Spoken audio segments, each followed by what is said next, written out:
Assalamualaikum warahmatullahi wabarakatuh. Perkenalkan, nama saya Senia Nurhanitasari.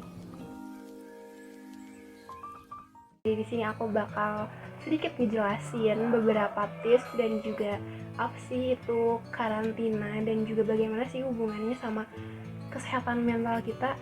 Penting gak sih sebenarnya? Sebelumnya aku mau ngomong dulu nih, kalau misalkan ada suara-suara yang sedikit mengganggu, kayak misalkan suara koko yang tadi, mohon dimaafin ya. Halo teman-teman semuanya, apa kabar? Semoga kita semua baik-baik aja ya. Apalagi di masa karantina atau self-isolation kayak gini nih, kita harus bisa jaga kesehatan kita nih. Selain jaga kesehatan fisik, kita juga harus bisa jaga kesehatan mental tentunya. Kalau boleh jujur nih, di awal masa karantina ini aku juga ngerasain hal yang sedikit mengganggu pikiran aku. Hal itu berkaitan dengan banyaknya informasi yang masuk ke diri aku tentang si COVID-19 ini. Dan itu udah sedikit lumayan bikin stres sih. Dan perasaan stres itu juga yang memicu fisik aku jadi ikut gak enak, kayak misalkan lemas atau pusing gitu. Dan pastinya hal itu ngeganggu dong sama kegiatan kuliah aku selama di rumah aja.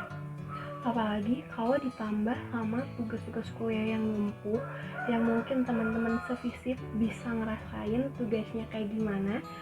Dan hal itu juga yang nambah tingkat level stres aku makin tinggi. Jadi sebenarnya kenapa sih bisa kayak gitu? Oke, singkatnya kayak gini. Jadi penerimaan informasi yang berlebihan bisa berdampak pada psikis dan fisik dari seseorang. Nah, hal ini biasanya sering kita kenal dengan sebutan reaksi psikosomatik. Apa sih reaksi psikosomatik itu? Jadi, reaksi psikosomatik itu adalah reaksi yang bisa dikaitkan dengan gejala fisik, di mana saraf otonom atau saraf tidak sadar kita bekerja secara berlebihan. Atau lebih jelasnya, psikosomatik merupakan pikiran dan tubuh yang saling berhubungan, di mana perasaan-perasaan yang ada dalam pikiran kita itu bisa mempengaruhi pada reaksi dari fisik kita. Misalnya, kalau misalkan kalian ngerasa di pikiran kalian itu X, maka tubuh kalian juga akan merasakan X. Nah, dalam kasus COVID-19 sekarang ini, seseorang bisa merasa cemas dan stres gara-gara menerima informasi yang berlebihan yang bisa membuat pikiran kita atau perasaan kita itu khawatir. Contoh reaksi dari psikosomatik sendiri yaitu salah satunya misalkan stres ataupun frustasi yang biasanya ditandai dengan perasaan sakit kepala ataupun pusing.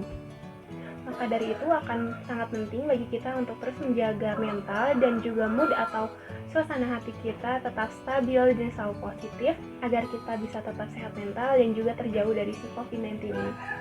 Di sini aku bakal ngasih beberapa tips self-care selama karantina agar kalian bisa terhindar dari perasaan stres dan bisa selalu positive vibes.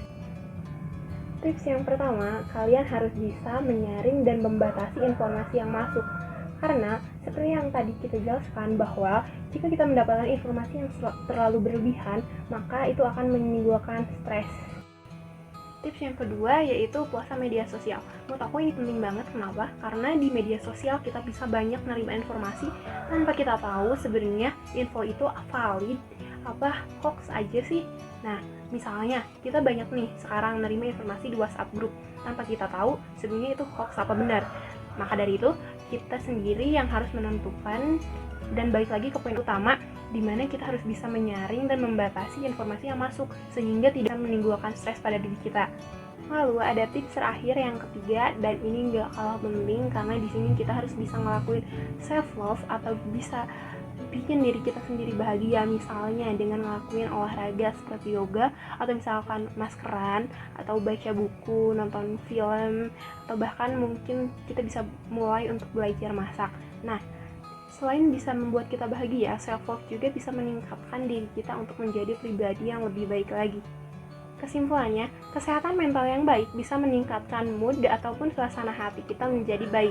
Dan mood yang baik bisa membantu metabolisme tubuh kita dalam menghasilkan imunitas tubuh yang baik pula, sehingga kita bisa mempunyai psikis dan fisik yang selalu sehat. Sekian dari saya, semoga bisa bermanfaat. Jangan lupa untuk terus membagikan hal-hal yang positif. Saya Senia Nurhanitasari dari Kelompok 2 Plato. Wassalamualaikum warahmatullahi wabarakatuh.